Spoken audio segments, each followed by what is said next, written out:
The Philadelphia 76ers are clearly weighing all options when it comes to improving this roster, as a surprise name has entered the conversation as far as options they are considering to add. Charania reported earlier today that the Sixers are showing an interest in Kai Jones, announcing that they will be bringing him into the organization for a workout and to evaluate the options from here. Now, it is no secret that the Sixers have not been happy with the front court production, particularly of Mo Bamba, who has not lived up to the standard and the hopes when he was brought to this organization. Paul Reed, I will note, has been playing much better of late and showing the reasons why they did give him this contract, and that spark, that effort, that hustle that has endeared Philly fans to Paul Reed, that is all back and in flying form. And he's played some really good minutes of late, but beyond that, you're seeing the lack of belief. Mo Bamba specifically did not see minutes against the Grizzlies really at all. That Nick Nurse opted to go with both Tobias Harris at the 5, Nico Batum at the 5, and even KJ Martin playing small ball 5 over Mo Bamba, which I think is very telling of the confidence in him. Now, from a basketball perspective, you see the upside in Kai Jones. There's a lot to break down in this conversation. I want to harp pretty heavily on the basketball side of things because I do think that's what's most important, but I do want to get the elephant out of the room and address him leaving the Charlotte Hornets and the unique circumstances that led up to this. So I want to begin with this report, this article coming out immediately after Kai Jones was released by the Charlotte Hornets here. And I will read it as follows, quote, "The Charlotte Hornets have officially waived Jones just days after he publicly requested a trade out of the organization following a tumultuous few weeks," the team announced Wednesday. The Hornets center and former first-round pick had been away from the team this fall due to, quote, personal reasons. That departure came weeks after a string of strange and concerning social media posts and activity from Jones. The 22-year-old went on Instagram Live and was visibly sweating and behaving erratically last month. And then he started posting on X days later about how he thought he was a better player than Hornet star LaMelo Ball and number 2 overall pick Brandon Miller, among other things. He called out other teammates, LeBron James, Hornets minority owner Michael Jordan, and others at one point. His posts on X haven't quieted down either. People inside the Hornets organization were reportedly worried about Jones' well-being when he first took a step back. Jones then posted on X earlier this week that he had, quote, officially requested to be traded from the Hornets. So he was fined for that action, for publicly requesting a trade in that way. I've never seen a player take to Twitter quite like this or really have these kind of social media outbursts.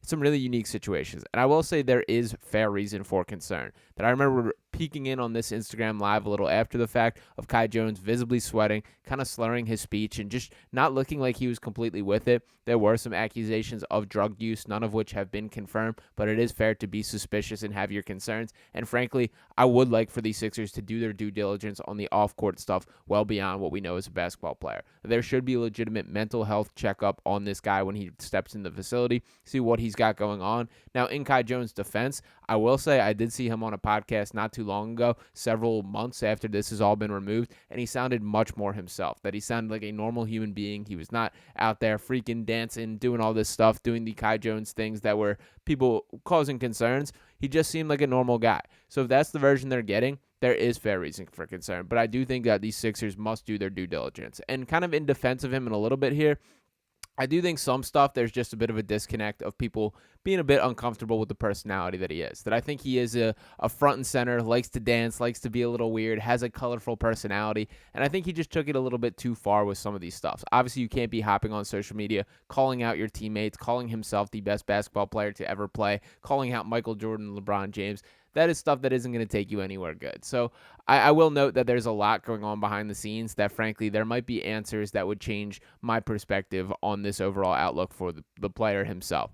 But I do want to talk about that and what he can bring to the basketball court, because I have been a Kai Jones fan throughout his career. Dating back to college, I remember watching him at Texas. He wasn't far behind Mo Bamba. That Texas, as a collegiate program, tend to like to have at least one like super tall, big body, long wingspan, athletic big that they can play through. Mo Bamba played that way when he was at Texas, and Kai Jones played a very similar role, and that's ultimately what led him to the NBA. That when you talk about his game, he is 6'11", he is a big man, he has freak athleticism and true dunking ability. This is a guy who could real deal win an NBA dunk contest like next year if he wanted to and committed himself to that and saw the opportunity. But there's other levels to his game that intrigue me as well. To pull up a couple of his stats here, I'll begin with his NBA stats, and I will note these are per 36 numbers because he has yet to play over 13 minutes per game in his career, which I thought diluted the numbers a little bit there. He's only spent 2 seasons at the NBA level, still very young, but in these two seasons of play, in his per 36 stats as a rookie, averaging 12.6 points per game, 6.3 rebounds, 2.3 assists, 1.1 blocks. The 64.3% from the field is very intriguing to me. And then looking at his sophomore year, 10.3 points, 8.1 rebounds, 1.0 assists, 1.1 steal, 2.0 blocks, shooting 55.8% from the field. Again, these are per 36 stats here. But I did also want to take a look at his G League stats, which I think you did see a bit more dominance in his game. So to pull those up here, we have at the G League level, him starting all 24 games of his rookie season, averaging 18.3 points per game, 10.8 rebounds, 2.2 blocks per game, shooting 62% from the field. His sophomore season with 15.5 points per game, 8.5 rebounds, 1.4 assists, 1.1 steal, 2.0 blocks. One thing that I did think was interesting here is looking from his first to second year, attempting 2.8 three-point attempts per game as a rookie, that dropping to just 0.6 per game in his sophomore season. That is typically the opposite way that you do want to see that go. So a bit of a surprise there to see him seeming like he's trying to add the perimeter shot to his game as a rookie and then kind of taking a step back or giving up that effort or that progress. Some of that could have been personnel and the way the team was built or what was necessary could have been the case. I'm not that tapped into the Charlotte Hornets G League program to tell you if that was a driving force, but I will say just from Kai Jones' perspective, it would have been nice to see him improve on that and continue to add to his game. But even without a three-point shot, I do think there is a useful role for Kai Jones on this Sixers roster. And I did want to pull up this from Austin Krell here that's saying in only one season with the Hornets in which he played at least 300 minutes, Jones had a block rate of 2.5%, which is the 79th percentile for bigs that season, and shot 81% at the rim, which is a 95th percentile. Austin also notes that rebounding rates, which this team needs maybe more than anything, were uninspiring. So that is a bit of a concern there when we talk about that rebounding is very clearly a point of need for the Sixers team.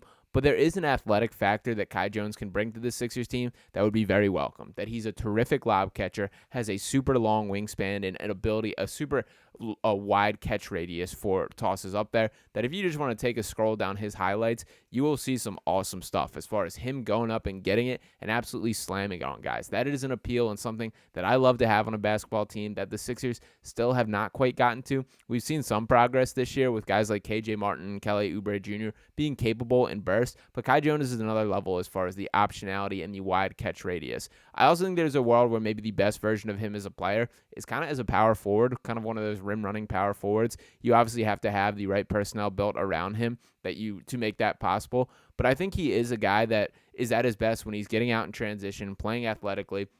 There's still plenty of areas that he can grow on. So with Kai Jones, I will say, again, I've been a fan of his since college. I do think that there's layers that can add to his game, and I do think he would be a positive impact on this Sixers team, even if it is just for a few minutes a game or a different flavor of player that you can throw out on the court for a period of time. It is something that could be worth noting, but I can't deny that there is this overarching concern of what was going on behind the scenes. Will there be another flare-up of whatever happened back then in a Sixers uniform? That is the type of distraction that I would not be cool with bringing to that organization, which is why I once again reinforce that the most important part of this workout or interview process is evaluating a little bit of Kai Jones as a human being, as a person, and what exactly went down to lead to all those actions. That just cannot happen, and there's already a bit of a circus in the Philadelphia Sixers organization that if you're adding another ringleader like this, that is not something that I want to be the case.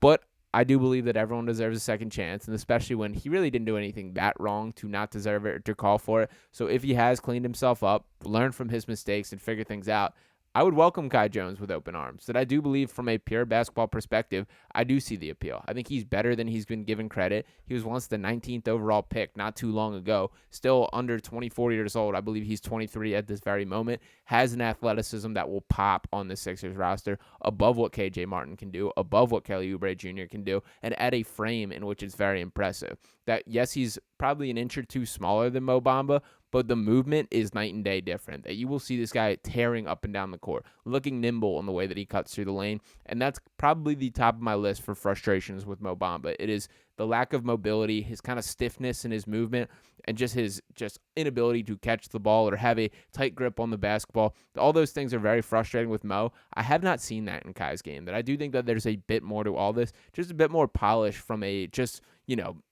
ability to catch, some basic skills with kind of your human fine motor. That's been one of my critiques for Mo Bamba. I don't feel that way about Kai Jones. So we'll see what happens from there. We'll see how soon this workout takes. I do like that the Sixers are thinking outside the box, that this isn't the same process of kicking the tires on some center that has been around for decades and maybe has life left. The Dwayne Dedmons of the world, the DeAndre Jordans, we've been through them all. Andre Drummond, Dwight Howard, you can name them all, Amir Johnson, Greg Monroe. This is a little bit more of an outside the box thinking, so I am intrigued by this concept. But there are quite a bit of questions that need to be asked. That we do know we need this to be a focused interview. This is not a formality of let's get this guy in and give him a contract. There are some questions that need to be answered. So I'm intrigued by what those all are behind the scenes. But let me know what you guys think. I do want to hear your thoughts from Kai Jones in the comments. Drop me a yes or a no if you're into the idea of putting him in a Sixers uniform. Make sure you're smashing that like button and subscribing to the channel. Got to keep this Sixers Digest family growing.